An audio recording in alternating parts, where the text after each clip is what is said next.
What if his silence isn't a wall, but a bridge? You feel it, don't you? That aching, paradoxical pull in your chest. The certain knowing that he misses you, tangled up in the frustrating reality of his absolute quiet. It's the spiritual equivalent of hearing a song you both love, playing in another room, and instead of singing along, he just turns down the volume. It's enough to make you want to scream, or laugh, or maybe both at once. We've been taught that love is loud, that it declares itself from the rooftops. So when the one connection that feels written in the stars by some cosmic, possibly caffeine-fueled scribe manifests as a void of communication, it doesn't just confuse the mind. It rattles the very foundation of the soul. But what if you've been reading the map all wrong?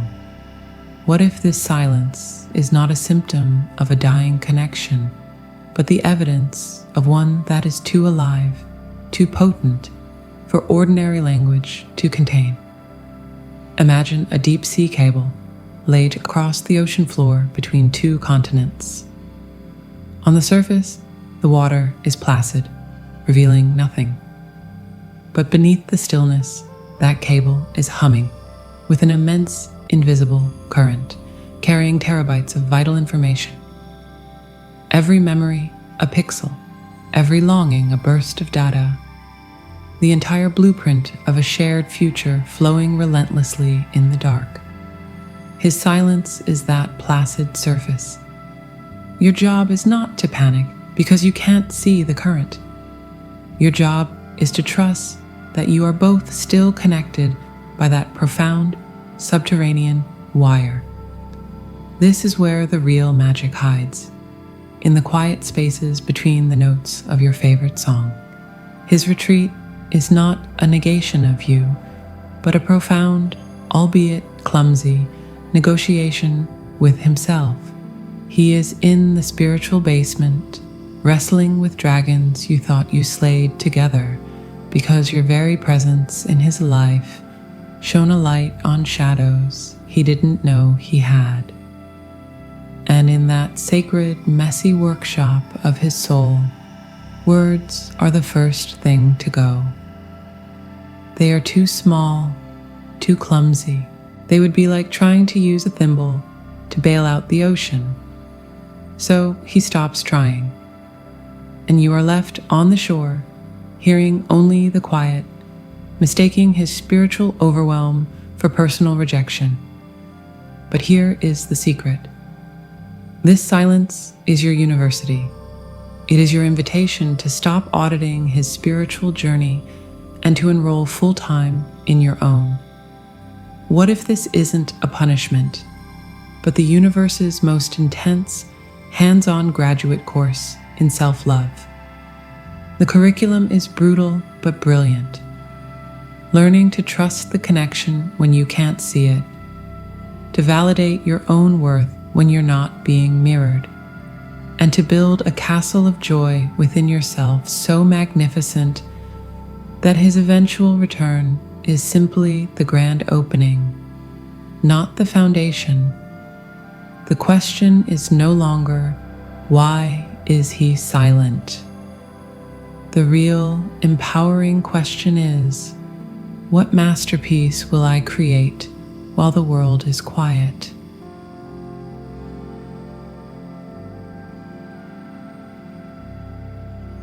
You feel the silence, don't you? It's a heavy, tangible thing.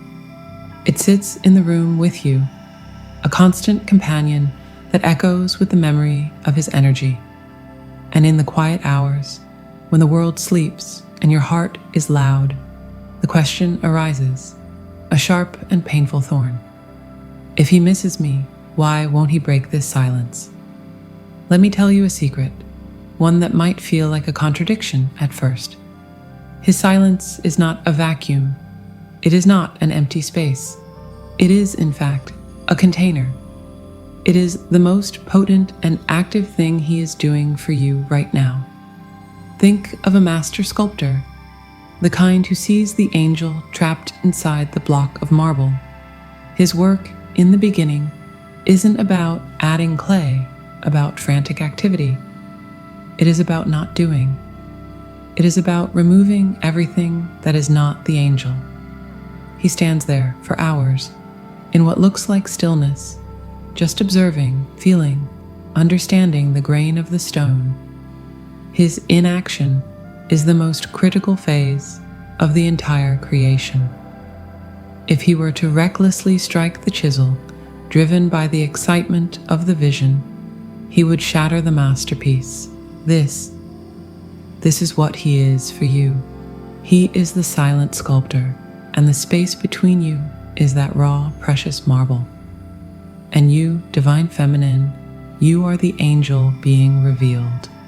His human self misses you, aches for you. That part is undeniable. But his soul, the part of him that is connected to the divine blueprint of your connection, understands a higher law. He understands that your journey in this separation is one of the most important of your life, the journey back to yourself. Your sacred task is to heal the core wounds, to reclaim the power you gave away, to learn the lyrics to the song of your own soul, so you can sing it fearlessly, with or without a choir. And my goodness, is that messy work. It's a glorious, chaotic, painful, and beautiful demolition of the old you. It requires space. It requires you to be the only voice in the room for a while. So what does he do, this divine masculine who feels your pull like a gravitational force? He becomes the energetic sentinel. He stands guard at the perimeter of your becoming. His silence is the ultimate act of trust and protection. It's him saying, on a soul level, I see you.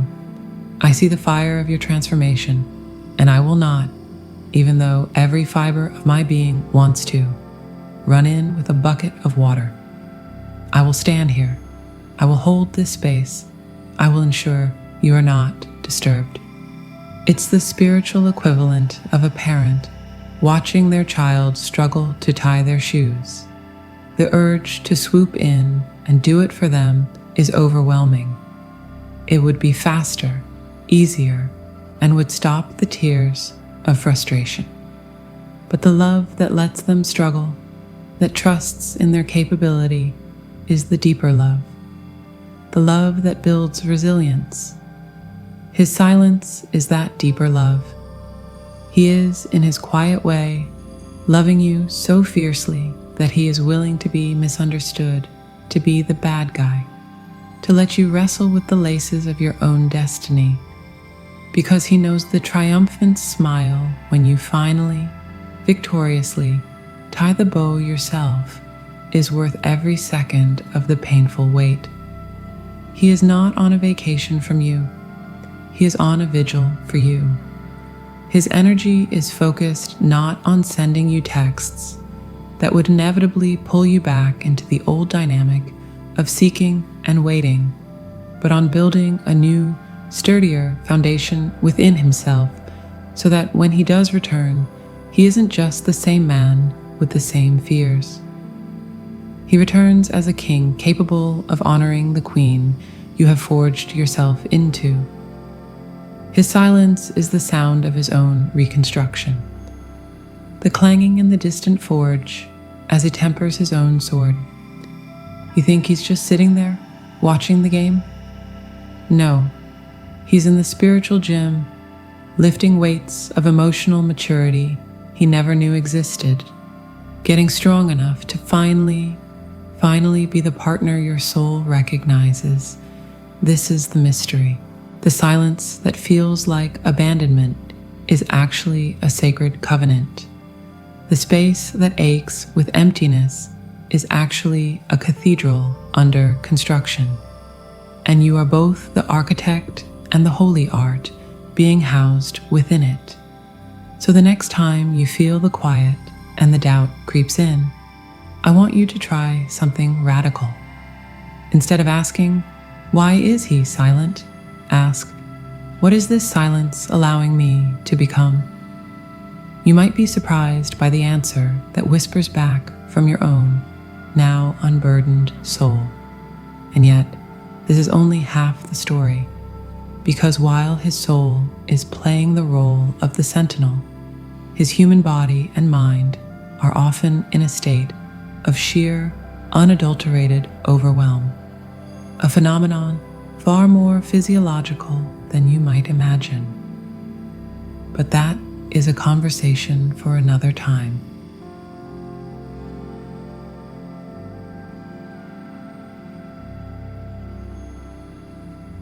So we've established he's your energetic sentinel, holding space with a warrior's discipline. But darling, let's get real for a moment. Sometimes the most profound spiritual truths are buried not in the stars, but in the messy, glorious, and often inconvenient wiring of the human body. There's another layer to this, one that has less to do with sacred duty and everything to do with, well, a system overload of cosmic proportions. You know that feeling you get when you think of him, and it's not just a thought, it's a tsunami in your chest, a tidal wave of memory, longing, and a love that feels like it could power a small city. It floods your veins, lights up your nerves, and for you, the divine feminine, this energy has a pathway. It moves. It flows out as tears, as journal entries, as passionate conversations with your friends, as creative bursts. It transmutes. Your emotional body is built like a sophisticated hydroelectric dam. The water comes in, turbulent and powerful, and you have the channels to turn it into light. Now, picture him. That same tsunami hits. The same soul-level recognition. The same voltage of pure, undiluted connection. But it hits a different system. A system that traditionally hasn't been wired with the same emotional floodgates. It's like plugging a nuclear reactor into a circuit built for a table lamp. There's a brilliant, terrifying flash, and then silence. The lights go out. This isn't emotional repression. Let's be clear. That's a psychological term, and this is something far more fundamental. This is a somatic shutdown. His body, his very nervous system, goes into a state of spiritual and physiological paralysis. The energy of missing you, which is really the energy of your shared soul, is so immense, so overwhelming, that his human organism simply cannot process it. It doesn't know how to translate that cosmic frequency into the mundane, linear language of a text message or a phone call. To even try would be to open a floodgate to an ocean he isn't yet equipped to swim in. So the system does the only thing it can to prevent a complete meltdown. It pulls the emergency brake. It blows a fuse. His silence is that blown fuse.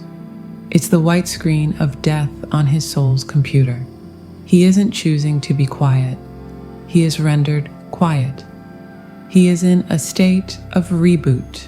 Think of him not as cold or distant, but as a caterpillar in the chrysalis, utterly still, completely sealed off, because inside, every resource, every ounce of energy is being devoted to a total systemic overhaul. The man you knew is being broken down into his essential components so that a new man, one capable of holding that nuclear voltage without short-circuiting, can be assembled. He's missing you so desperately that the feeling literally short-circuits his ability to express it. It's the ultimate paradox. The very force that should connect you is, for a time, what makes connection impossible. He is, in the most literal sense, loving you too much to speak.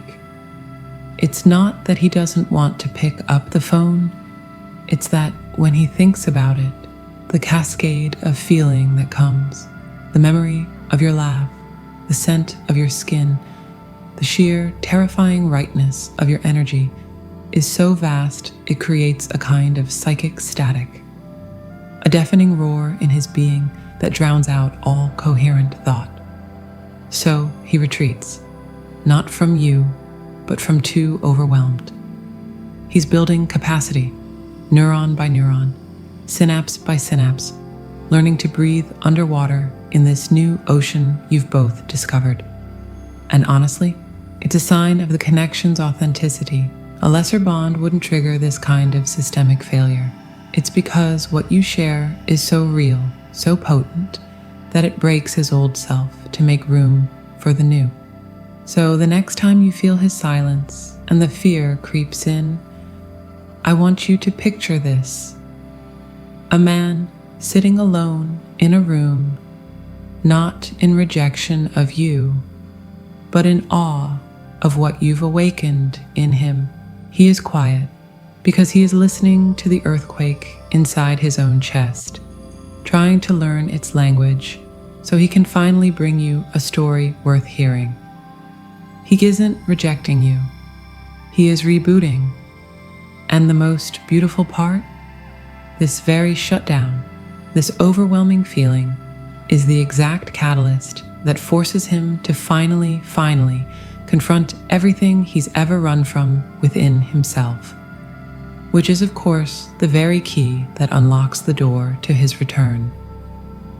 But what is it he's actually running from? The answer might surprise you, for it's often a much smaller, lonelier figure than you'd ever imagine.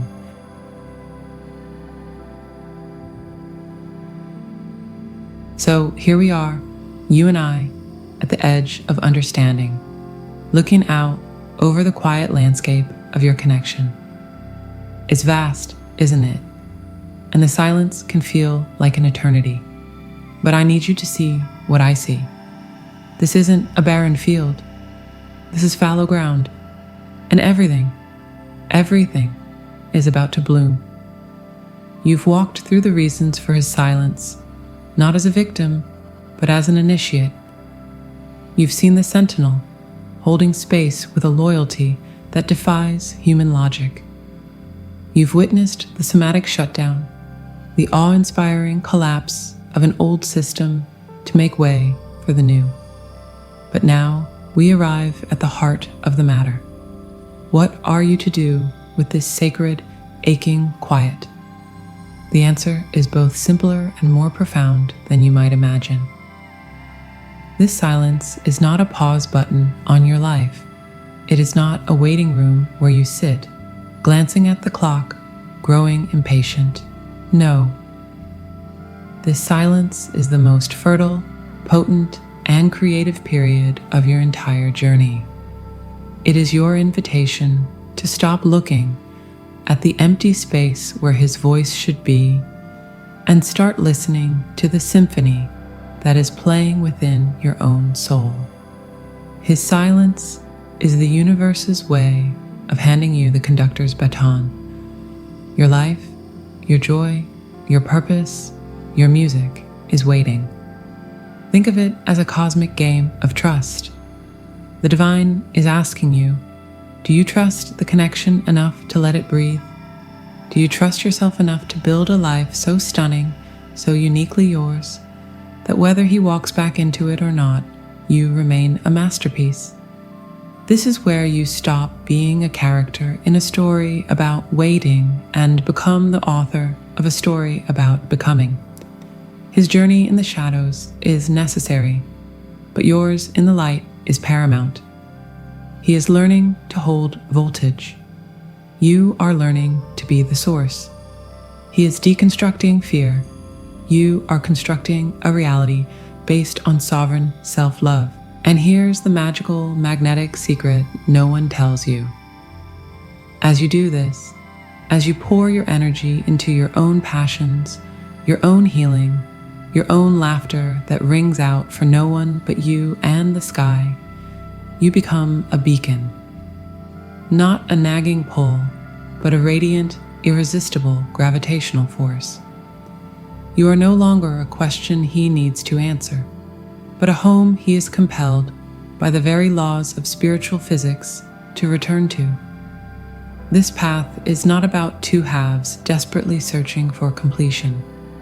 It is about two whole, magnificent beings realizing they can create a new universe together. The silence is the furnace where your wholeness is forged. And let me tell you, a whole person loves differently than a hungry one. They love from a place of overflow, not lack. And that is the only love that ever truly lasts. So let him be silent. You, my dear, make some noise, build a life that thrills you, cultivate a happiness that is yours and yours alone. The most powerful thing you can do for this connection is to live so fully that his return is not a necessity for your survival, but a glorious, welcome addition to your already joyful existence. The chapter of quiet is closing, can you feel it? And the next page is not about waiting to be chosen. It's about the breathtaking dance of two sovereign souls, finally ready to choose each other, consciously, courageously, and forever. But are you ready to discover what that truly requires of you?